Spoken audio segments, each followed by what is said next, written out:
the corkscrew. She took the corkscrew and caught him on his wrist, defended himself. So where I am heated, I'm hot about it. Like when I saw that, I'm pissed. I'm hot. I'm mad. I want justice, period. There's a complete and utter takedown of P. Diddy and his 3 right-hand men, okay? 3. So there's going to be a takedown that comes in with that. And his mouth is being sewn up. So when I see his face, the image I get is the mouth is being sewn up. So he is going to be unable to speak for some reason. I can't talk. I cannot speak for myself anymore. He had a white t-shirt wrapped around his wrist because Kim had took the we open up wine, the corkscrew. She took the corkscrew and caught him on his wrist, defended himself, and he almost, I know he chose some ligament, but he almost hit an artery. I came close to the artery, or either scratched it or cut it a little bit because he just kept bleeding. And from that point on, it was so, that's what I knew. Like, I knew when they was talking about people getting addicted and hooked on pain medicines, that's what happened to him. And it was from his right wrist that he's reminded by Kim all the time. Now, there will be what we call justice for what happened to her, but it's in a different way. It's going to come across sideways from a very unexpected source. It's nobody in her family. It's none of her friends. It's somebody sideways that's finally going to step up and tell the truth. So my excuse was, I can't be with you every day. I can't do this. I can't do that. I'm losing weight. I'm doing that. But in reality, it was, I was sick. I was sick of you. I was sick of everything that was going on around you. I was sick of having to cover up everything that you did. I was sick. Cassie spoke on it. She said, yeah, I jumped on it. I jumped in between it. That wasn't the only time. It was other times. And it was other people. On the way he treated Kim. We would leave Jennifer's house. He would call a babysitter. If Kim was out on the town, we was going to every spot in New York City that the babysitter thought she was at. Do you hear me? Even when he wasn't dealing with her, he wanted complete control over her life. Well, there is a mentor that did to him what he did to his current girlfriend and to Kim Porter and every other person that he's been around to take advantage of on an energetic level. He is now going to reap that. That is now happening to him because they don't want the person who groomed him to go down.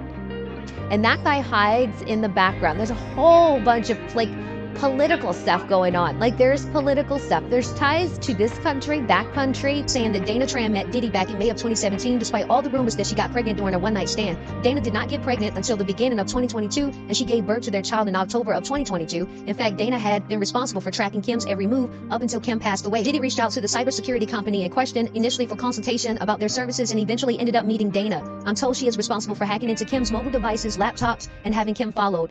It has also been brought to my attention that Kim was having parts of her home renovated, and the employee of the renovation company was paid to usher in a tech guy who specialized in installing hidden cameras and microphones. The renovation company provided this private contractor with a uniform to disguise his identity, and he wiretapped and installed hidden cameras throughout parts of the house that he could gain access to. This was all said to be masterminded by Diddy, and Dana executed the plan. However, after 4 days of Kim's house being wiretapped, unbeknownst to her, she noticed that there was a weird echo during her phone conversations that had never appeared before, and the volume of her calls would raise from high to low without her manually doing. She called in a private security company of her own, and they scanned the home using an RF detector, a white noise generator, an acoustic detector, and an infrared inspector. In conclusion of the inspection, they found out that her house was riddled with hidden mics and cameras. They found these devices hidden in many places of the home, including light fixtures, home decor, thermostats, light bulbs, smoke detectors, lamps, pens, books, and etc. Kim reached out to the renovation company and terminated the work contract after questioning them after their possible involvement. He says that he knows all of this information because Dana would call him for guidance because he has 35 years of experience and they were really close friends. He also implicated that it was discovered that Kim was romantically involved with a tech guru that worked in Silicon Valley, and after the two of them got together, it was impossible to track Kim's mobile and laptop devices. This infuriated Diddy and made him panic because it became clear that the guy Kim was seeing was protecting her. He also believes that the guy Kim was seeing has information that Kim left him. Also, that it's just a matter of time before the wicked dark truth about more of Diddy's past comes to light. He also says that before Cassie officially filed her lawsuit, she had been in verbal contact with the guy Kim was seeing. So I'm thinking that Cassie knew she had solid backup and overwhelming evidence not only about her situation but Kim's as well. And Diddy had no other choice but to settle. Last but not least, he explained that when it was exposed that Diddy had a child with Dana, he made her take down all of her social media, and he believes Diddy made her her sign an NDA as well, Dana has cut off all communication with him and her former colleagues and abruptly resigned from her position. She also changed her number and vacated her previous residence, which was unsettling to him because they were close friends first and then they were colleagues. He also says that he feels submerged in guilt because he lended a helping hand in making Kim one of the most vulnerable women on earth with all the guidance he gave to Dana to make Kim's life a living hell. Are gonna know what happened to her. The family 100% feels that she didn't die of, quote, the natural causes that they said, and they would be right. I knew this was coming. I knew this was coming is what she said. I knew this was coming. It was set into motion going back 16 years. He had a 16-year climb. I don't know what happened in 2007, but he had some sort of a shift energetically, and he took a choice or made a choice that took him on the wrong path. He was already on the wrong path, okay? Starting with the J-Lo thing in the club. That is why her career kicked off, because when you keep your mouth shut around P. Diddy, you get rewarded, right?